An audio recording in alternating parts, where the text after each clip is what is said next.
Inflation rises again. The Canadian economy is also teetering on a recession. Ahead of tomorrow's interest rate announcement from the Bank of Canada.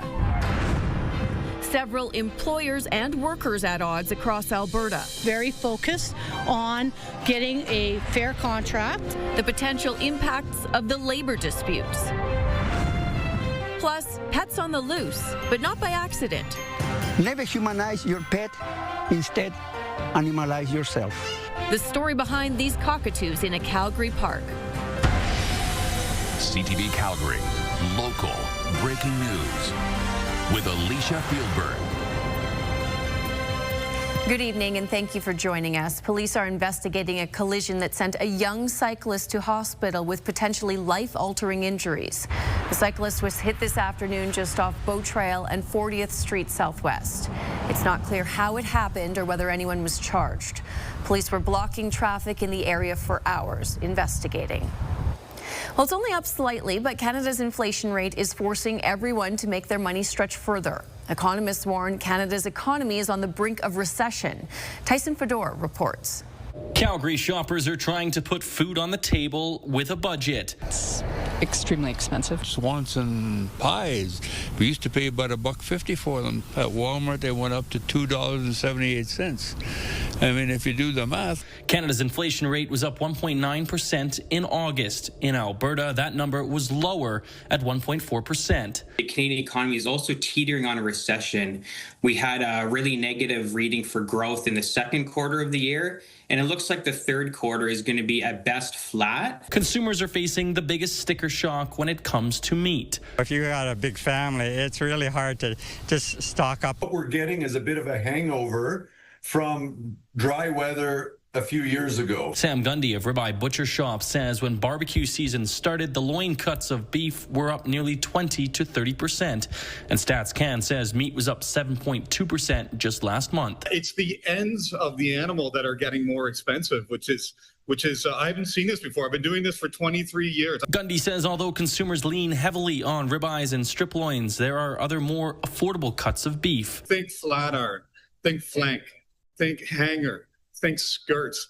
These are the cuts that we take home. They're 1/3 to half the price of the traditional loin cuts. Latest data says beef was up 11.4%, ham and bacon up 11.9%, while pork, chicken, and processed meats saw increases half that.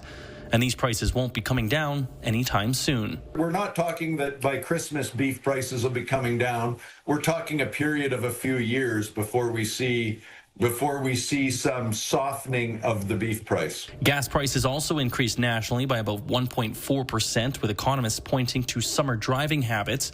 But the outlook for Alberta's economy is quite bleak. We are the least impacted compared to the other provinces, but we're still seeing it. With the first quarter update, it looks even worse, unfortunately, than what we had projected when the budget first came out. Tyson Fedor, CTV News, Calgary. Sobeys has locked out the union in charge of distribution in the Calgary area, and shoppers could see grocery shortages on shelves starting tomorrow. Yesterday, workers at the Balzac Distribution Centre were served a 72-hour lockout notice. The union said to protect its members, it gave strike notice to Sobeys. Teamsters Local 987 voted in favor of strike action last week. They want more competitive wages and other changes to their collective agreement. The lockout could impact grocers and convenience stores throughout central and southern Alberta. This is one of several labor disputes underway in the province. The province is in two separate disputes right now with teachers and some healthcare workers. Both unions are fighting for high wages and better working environments. Jacqueline Wilson reports. We are the union. Rally cheers fill the air outside of the Peter Lougheed Emergency Department as healthcare workers and union members draw attention to their plight for a new collective agreement with the province. Our membership is very strong, very focused on getting a fair contract that respects the wages that our members need to see to actually live in this province and work in this province. The union represents some 15,000 Calgary nursing care and support workers employed by Alberta Health Services. They're fighting for improved wages and benefits, along with safe staffing levels and manageable workloads. It's really hard to give your full attention to the work you do when you feel like you actually don't even have a home to live in. You're living out of your car, you're sleeping on somebody's couch, you're utilizing the food bank. The union says formal mediation for support workers started Tuesday, while nursing care is still bargaining with the employer. They've applied for formal mediation. It's happening at the same time the province is trying to come to an agreement with teachers, with the province filing a labor dispute complaint connected with a document the Alberta Teachers Association distributed, saying it consists of false claims. The government is deliberately trying to sabotage bargaining. They had the ATA counter proposal in hand, and instead of responding to that, they've chosen to walk away while attempting to undermine the association and its leadership. So to try to imply somehow that we're not interested or don't have a mandate to address class size issues is simply not true. And so that's what I'm saying. If he's going to say untrue things, we're going to call him out. So he should stop it. The Alberta Teachers Union has set a strike date of October 6th, but the province has the ability to lock them out before then. Jacqueline Wilson, CTV News, Calgary. Work is underway at the site of a new Catholic high school in West Calgary. Our schools in the Calgary Catholic School District are bursting at the seams, and this school is really needed. Equipment is clearing the land in Aspen Woods. The school will have more than 1,200 students when it opens in 2028. Many parents lobbied for years for the project, while some nearby residents opposed it, concerned about traffic and removal of green space. Calgary's contentious climate emergency declaration will stick around for now. An effort to end the action failed at City Council. 4 councillors put forth the motion: Sonia Sharp, Andre Chabot, Dan McLean, and Terry Wong. But Wong voted against rescinding the climate emergency. Officials say the city has spent about $200 million on climate projects and programs over the last 4 years, but also received $287 million in funding from the federal and provincial governments for climate mitigation work. That the folks who have been impacted by floods over time, by folks that are still reeling from hail damage, all that we went through with trees during Snowtember, all of those people are incredibly encouraged right now to know that this council is taking care of them. I think the declaration serves no purpose and it should be eliminated. The work moving forward in making sure that we are putting money towards good climate practices within our scope of municipal government should continue. The final full council meeting of this term will be tomorrow, giving a preview of the city's multi-billion-dollar budget. The province is making changes to its industrial carbon tax system that will allow major companies to invest in their own emissions reduction technology. Currently, Alberta's TIER program forces big emitters to buy credits or pay into a fund if they go over the province's carbon limit. Today's changes mean those companies can now instead invest that penalty money into their own on-site technology. The Premier believes it will create more competition in the market and allow big emitters a chance to innovate.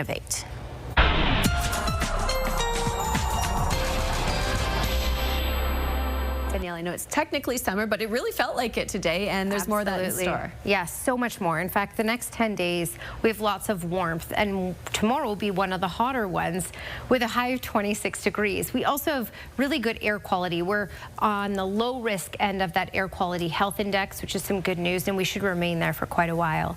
Again, this is that time of year where overnight lows dip into the single digits. That will be the case. We'll dip to about 9 overnight. So by 8 a.m., 12 degrees. So a little bit of a cooler start, but lots of sunshine, and that will kick us up to 26 in the afternoon. Your full forecast is just ahead. Thanks, Danielle. A group of gardening experts is digging into helping families in need. Almost all the members of the Airdrie Horticultural Society are donating some or all of their harvest to the Airdrie Food Bank. So far this year, they've given away more than 1,000 kilograms of produce, and they still have lots left to harvest over the next couple of weeks. A blind Calgarian is getting ready for a major challenge. He's preparing to climb Mount Kilimanjaro and potentially break a world record as well.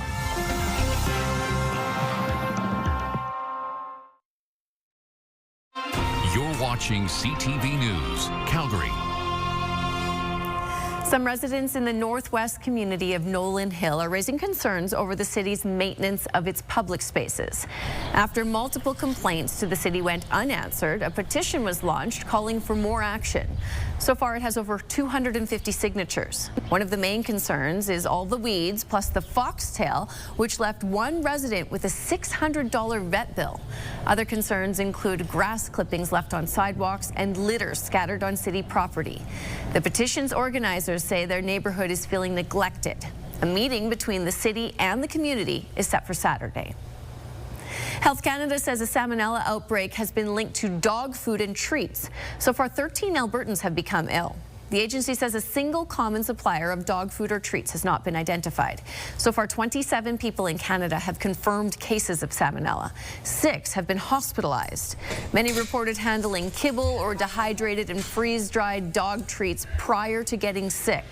Health Canada is reminding people to always wash your hands after handling dog food or petting your dog. Although your pet may not show signs of illness, they can still be infected and pass it on to you. University of Calgary researchers say a brain shunt procedure is restoring quality of life for some seniors. Jill Naus used to need a walker and had moved into an assisted living facility out of fears of falling. She'd been diagnosed with idiopathic normal pressure hydrocephalus, an excess of fluid in the brain. As part of a research study, a shunt was implanted in her brain to drain the excess fluid into her abdomen. Shortly after surgery, she moved into her own home and could take her dog on daily walks. But once I had my shunt, I bought a car because I felt now I can drive again. I bought a condo and I moved into the condo. If they have this disease and you get to them before damage is permanent, you can reverse things. Hamilton adds that shunts help prevent falls and incontinence. The study has now been published in the New England Journal of Medicine. A Calgary man is part of a team of 11 blind and visually impaired hikers preparing to climb Mount Kilimanjaro next month. It's part of a world record attempt to become the largest blind team to ever reach the roof of Africa. Mark Villani reports. What have we got? Holy man. Peter Quietini is loading up these dumbbells into his backpack, but he's not going to the gym. He's going for a hike. The blind Calgarian is training for the adventure of a lifetime, preparing to summit Mount Kilimanjaro next month. Just because the likes of me can't see doesn't mean that I can't do things that you might not expect. But he won't be alone. 10 other hikers from Canada and the U.S. are joining him.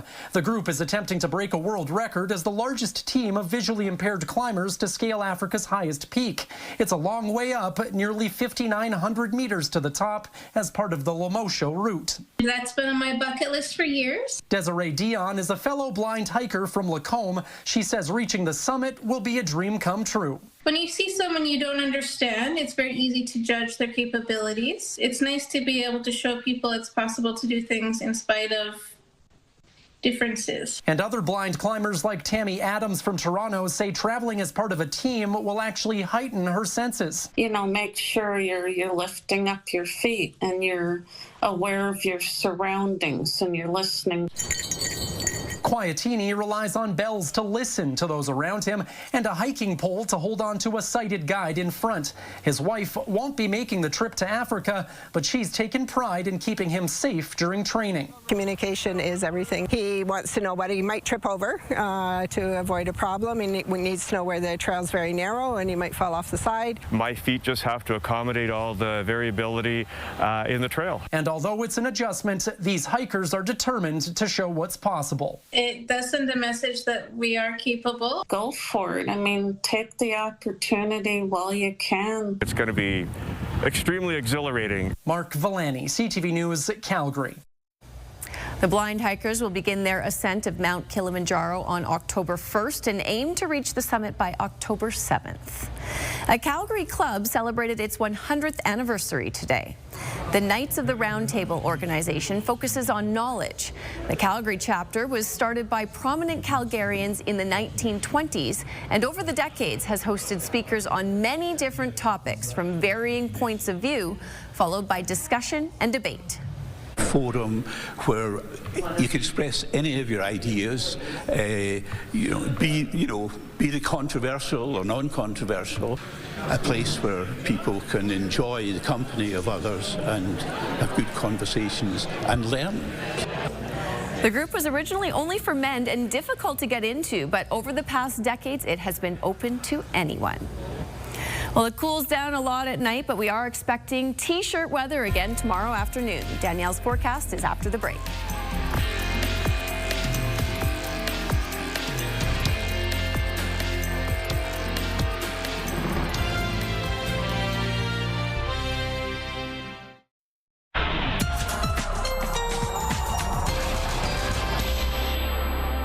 All right, yesterday's high in the city was 20 degrees. Today's high, 24. Tomorrow's high, 26. We're going up, and that's thanks to a ridge of high pressure, plus lots of sunshine, good air quality. Air quality health index today was at low risk and will be tomorrow as well. 25 was the high in Regina, 27 in Thunder Bay, and those mid-20s in that corridor, Toronto, Ottawa, Quebec City, Montreal, in through Fredericton. All right, so when we look at radar and satellite, nothing to talk about. Nothing to talk about for the rest of tonight, nothing to talk about through tomorrow as well. Things will start to change on Friday. Here's that ridge of high pressure. If you check out your timestamp here, this is going to strengthen tomorrow, but then it's going to move on out by Friday. And that's going to open us up to some instability. So showers, thunderstorms possible on Friday, but we'll still hold on to much of the heat. I'll show you that in the longer range in just a second, but first, let's talk conditions. And again, for tomorrow, it's mainly sunny. On Thursday, we'll notice some clouds increasing ahead of this system. And then on Friday in southern Alberta, we will have a system develop over us. And that gives us the potential for some isolated showers and even some non-severe thunderstorms. All right, so let's talk about what's happening with regards to air quality, because we're on the low risk part of the air quality health index. And we will remain there for the rest of this work week. That's about as far out as we can really forecast smoke. All right, so longer range forecast, 26 degrees for tomorrow. That should be the hottest day out of the next 10. However, it will still be very toasty all the other days over these next 10 days. 24 degrees on Thursday. Again, clouds will increase parts of the day on Thursday because of the system approaching. And then on Friday, a system will develop over us, and that gives us a decent chance of an isolated shower and a non-severe thunderstorm, but still maintaining some heat with a high of 24 degrees. Then we bump into Saturday and 26 degrees. That's another hot one. 21 for Sunday, and there is a small chance of a late day thunderstorm on Sunday. And just to show you that longer range forecast, Monday is the official day that we start, or official start of fall. And for Monday, you're looking at a high of 23 degrees. So toasty start, and it looks like we'll maintain that warmth all through much of next week as well. Thanks, Danielle. Cockatoos aren't exactly native to Calgary, far from it really, but don't be surprised if you see a couple of them flitting around a park the next time you go out. Calgarian Enrique Esteban takes his pair of feather friends for daily walks, letting them fly untethered in the wild. Kevin Green caught up with the trio this morning. Enrique Esteban takes his cockatoos, Bandito and Corky, for walks through Calgary parks. Unlike dogs, his pets aren't on leashes. They take off into the trees, sometimes for hours before flying back to him. The way to interact with any animal as a pet, the most beautiful and genuine way of doing it is to deal with them with as close as possible as to what they will be doing in nature. Bandito can only fly short distances and glide because of an old wing injury acquired before being adopted by Esteban. But Corky soars above the trail. Esteban says after doing this for over 30 years, the pair of birds treat him like a member of their flock. I feel sensitive enough to be connected with them. We were just walking saying, we don't see any birds here anymore. And then looking at we look and here we are, there's birds. The sight of the tropical birds perched on Esteban's rope, then taking flight, turns heads. What the heck? Because I was trying to figure out what kind of a bird it was. I said, it's not a raptor. That doesn't sound local. And then I saw what was going on. Here. Yeah. Esteban uses those encounters as a chance to teach people about the longevity and intelligence of cockatoos. Never force any living creature to do what you know that is not in their intention or on their habit, because indirectly they might be telling you, no, I don't feel secure in this environment. Esteban says he's never trained the birds, saying instead the reason the birds return to him every day is because they've trained him. Whenever you have a pet, never humanize your pet, instead animalize yourself. Kevin Green, CTV News, Calgary. Esteban says he originally worried the cockatoos would be attacked by other birds of prey, but says after decades of flying free, they've proven to him that they are capable of eluding predators. Well, it's a dream come true for a Calgary athlete. Her skills and love of mixed martial arts have landed her a contract with UFC.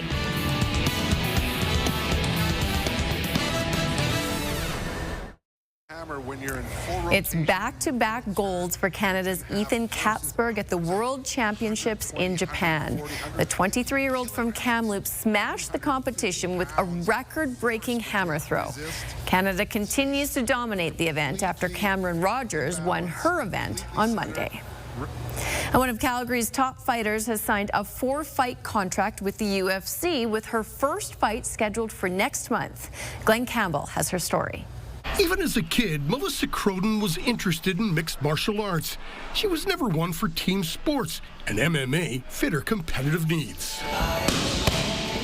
When I was young, I started taking Taekwondo with a really good friend of mine, and it was just one of those sports that, for whatever reason, it just resonated with me, and I fell in love with it. Later on in her adulthood, Melissa trained in Muay Thai, and that led to her fighting career. Her nickname in the octagon is Scare, and Scare Croden has been a force to be reckoned with, but it didn't happen overnight.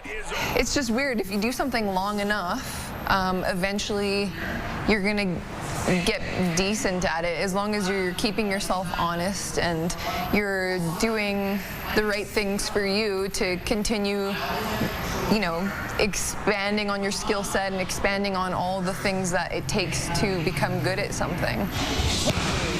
The 34-year-old Croden is 6'2" as a professional and is one of Canada's top prospects. She's done so well, she was approached by the UFC and signed a 4-fight contract. I've sacrificed a lot in my life. It has not been easy, so it means a lot to have this vision come to fruition like it has.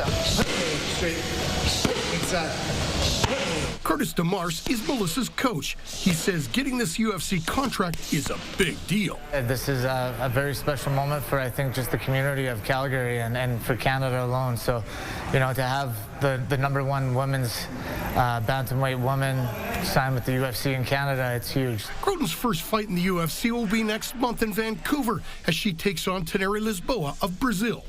Really, really good fighter. I respect her a lot. She's really good striking. She has a pretty solid Muay Thai background, and her grappling looks solid as well. So it's going to be a challenge, and it's a challenge that I am absolutely ready for. Glenn Campbell, CTV Sports, Calgary. Good for her. Croden's fight will be on October 18th at Rogers Arena in Vancouver in UFC Fight Night 262. Thanks for staying up late with us.